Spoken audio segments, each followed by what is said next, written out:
Darling, you know that I want things to go our way.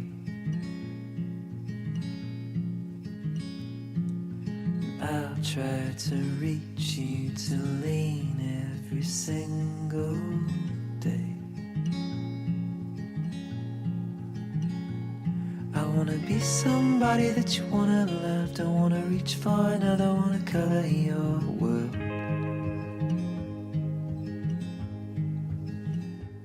Maintenant, vous me connaissez très bien. Vous le savez que je suis un fan, un amateur, un fan, un amoureux de l'Espagne, un amoureux du Portugal. Je vais les mettre ensemble. Je vais dire la péninsule ibérique. C'est habité par des gens tout à fait sympathiques. Le voyageur qui passe dans la péninsule ibérique, Espagne et Portugal, il va ressentir justement cette douceur de vivre incroyable. C'est unique, vraiment. Et c'est de toute beauté. On peut vivre, on peut voir, mais on peut vivre l'Atlantique, la Méditerranée, des paysages de toute beauté, une température de 4 saisons parfaite. Les plus belles villes, des villes incroyables, majestueuses. Et des fois, c'est des petites villes, on arrive là des petites villes sans prétention, on arrive là, puis on fait un saut. Wow! C'est donc bien beau ici. Les villages et la campagne. La péninsule ibérique, c'est de toute beauté. C'est vraiment le fun. Et pour la bouffe, vous me connaissez, l'aubergiste adore la bouffe, adore boire et manger. Et la bouffe est fantastique. Mais je me suis posé une question. Qu'est-ce qui goûte l'Espagne? Qu'est-ce qui goûte le Portugal? Quel goût me rappelle le plus l'Espagne? Quel goût me rappelle le plus le Portugal? C'est une question que je me suis posée. Et présentement, je suis en train de siroter un verre, un bon verre de Torres. La terrasse ce soir est tranquille. Moi, je prends mon verre de Torres. Un verre spécial parce que c'est un brandy. Un brandy, ça désigne de manière générale une eau de vie à base de vin. C'est ça, un brandy. C'est-à-dire que ça peut être produit partout dans le monde, les brandys. Le cognac, lui, il correspond à un brandy, mais produit précisément dans la zone d'appellation autour de la ville de Cognac. Dans le podcast, justement, qui s'appelle Cognac, on fait un bon tour avec un professionnel, Rudy, tout à fait extraordinaire, un gars fantastique. Et Rudy nous fait un peu le tour, justement, de l'histoire de Cognac. C'est vraiment fascinant. Mais moi, mon verre, présentement, c'est un brandy de Torres. Et Torres est l'histoire, fait partie de l'histoire de Penedès. Penedès, qui est la région viticole. C'est la campagne, en fin de compte, de Barcelone.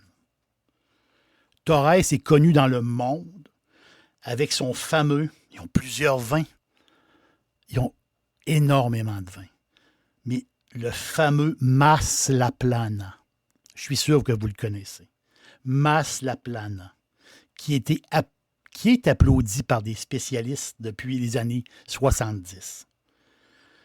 Il y a eu des Olympiades de vin dans les années 70.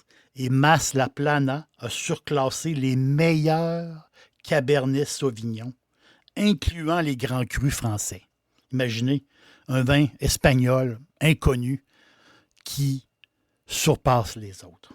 Mais c'est là que Torres se sont fait connaître vraiment à l'international. Mas La Plana, c'est éternel. C'est un vin de garde. On peut le garder tout le temps. Mas La Plana. Un jour, il faut absolument goûter à ce vin-là. Mais est-ce que ce liquide-là, est-ce que ce vin-là, ça goûte l'Espagne? Mais oui. Mais oui, le Mas La Plana, ça goûte l'Espagne.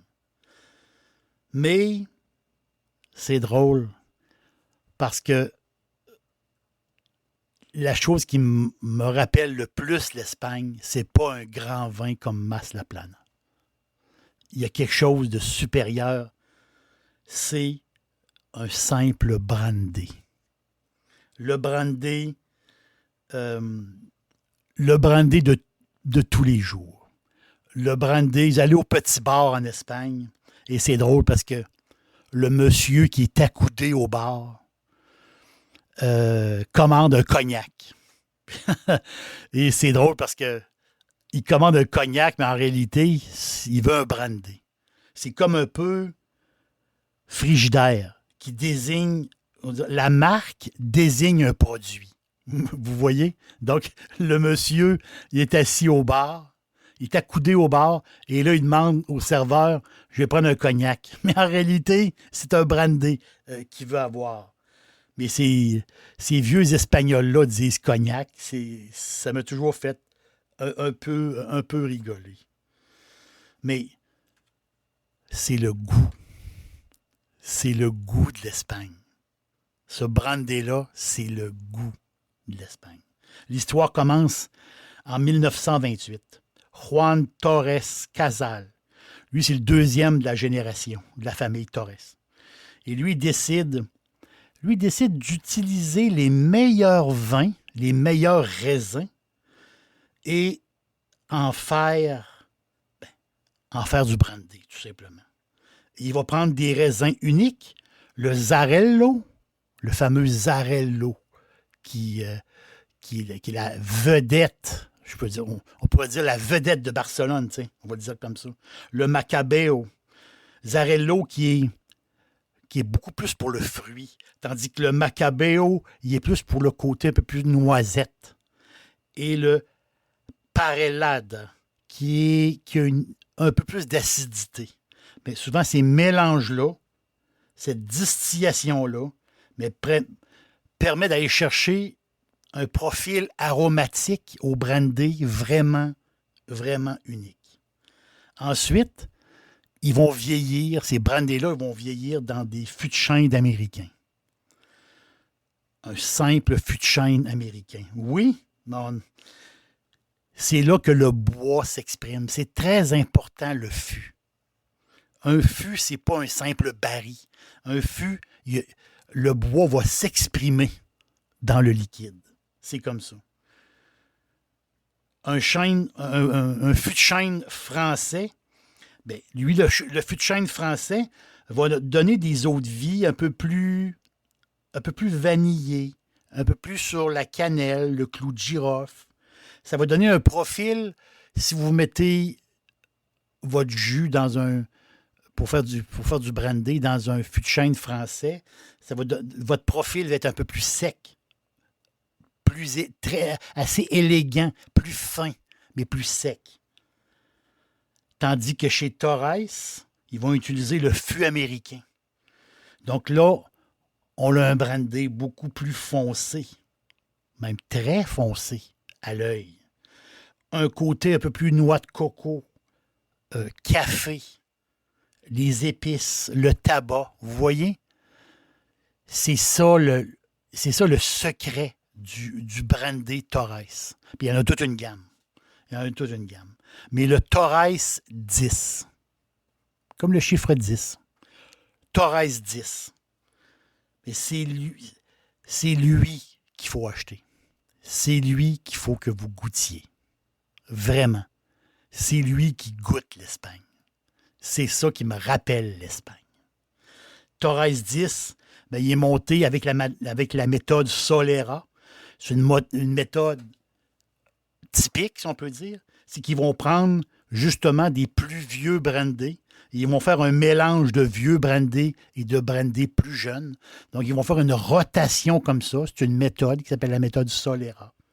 Et le brandy et le Torres 10, ben, je vous le dis, là, c'est l'eau de vie espagnole la plus vendue au monde. Et c'est pas un hasard. Il n'y a aucun hasard.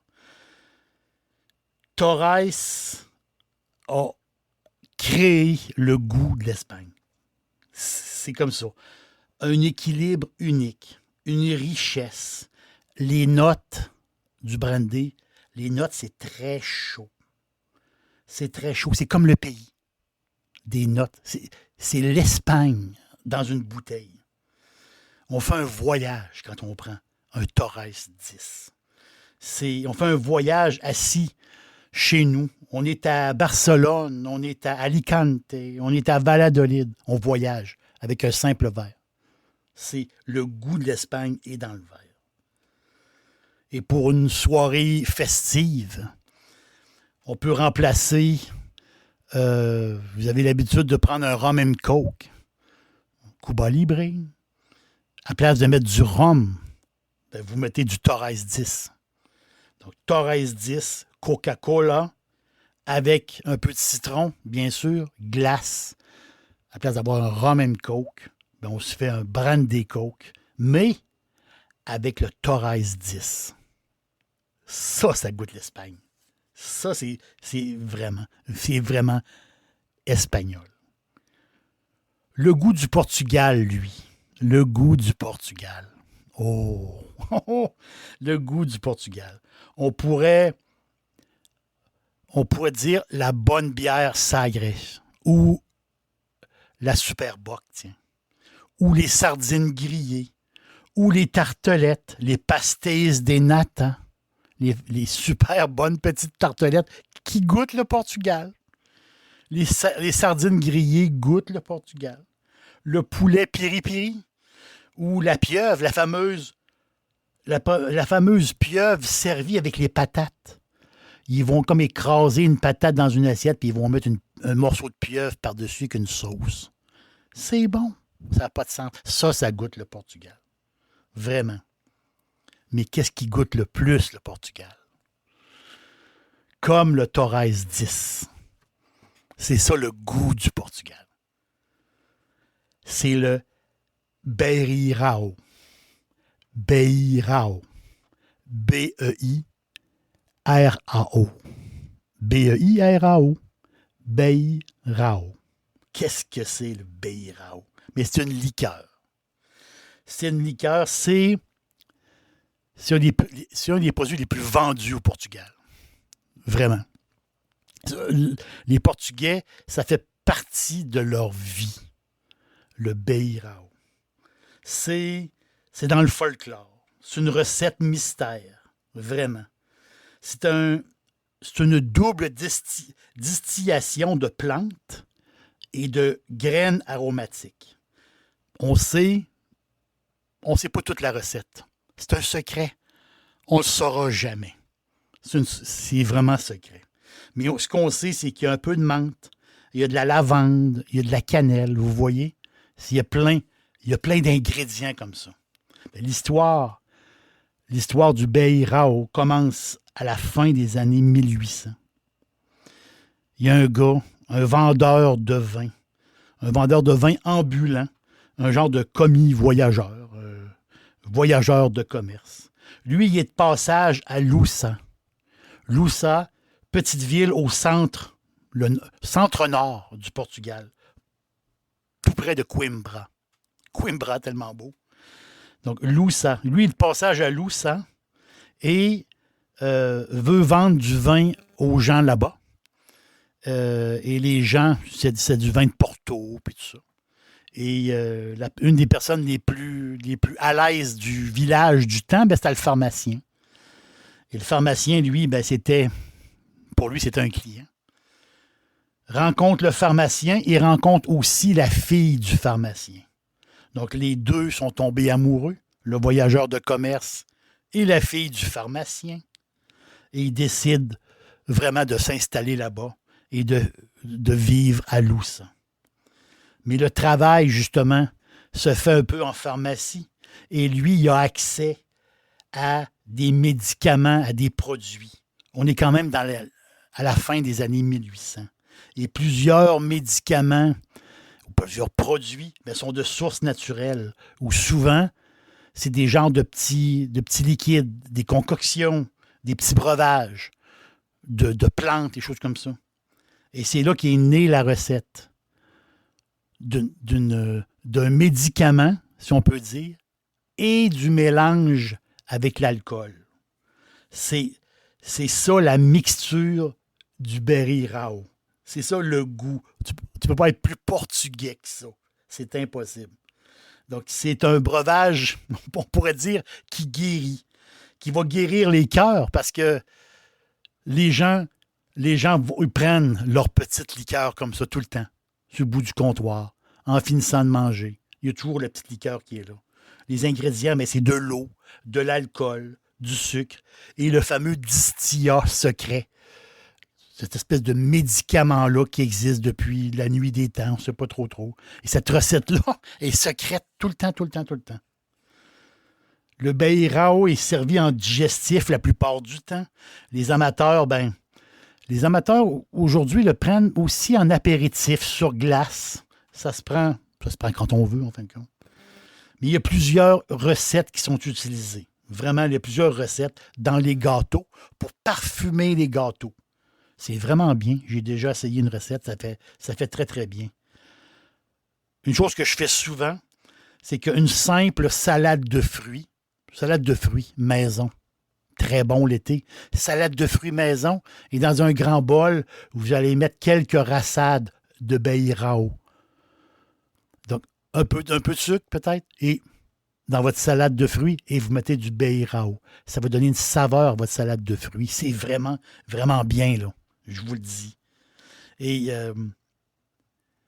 les jeunes Portugais, eux autres, le boivent d'une nouvelle façon. Les vieux là, vont le boire sec comme ça, au verre. Moi, j'aime ça le prendre sur glace. Mais les jeunes, eux autres, ils mettent beaucoup plus de glace. Donc, les jeunes le boivent en cocktail et ils l'appellent le caipirao. Le caipirao. Excusez-moi mon accent portugais. Et durant les journées chaudes de l'été, les journées très, très chaudes de l'été, bien, ils se font une boisson rafraîchissante. Mais c'est son nom, le caipirao. C'est comme une déformation. Ils vont faire une genre de slush avec du jus de lime et cette liqueur-là. Donc, du Berry Rao, du jus de lime, de la glace concassée, mais dans le slush, et ils vont mettre là-dedans des pailles, et tranquillement, la glace va fondre, et ça lui fait un drink d'été. Et c'est ça que les jeunes Portugais adorent. C'est un peu, on peut dire, c'est un peu comme à la mode, si on peut dire. Ici, à l'auberge, j'ai toujours du brandy Torres 10. Toujours. Ici, à l'auberge, j'ai toujours de la liqueur Berry Rao. Pourquoi? Parce que quand j'ai le goût de voyager, quand j'ai le goût, ben, je m'assis à une table tranquille, des fois en dessous du parasol, au soleil. Puis là, je pars dans ma tête. Je me fais un petit verre, puis là, je pars dans ma tête. Mais c'est le goût comme ça. C'est le goût qui revient, qui me fait penser au Portugal et qui me fait penser à l'Espagne. L'aubergiste vous dit merci d'être passé. Goûtez au Torres 10. Goûtez au Berry Rao. Et vous m'en direz des nouvelles. À la prochaine.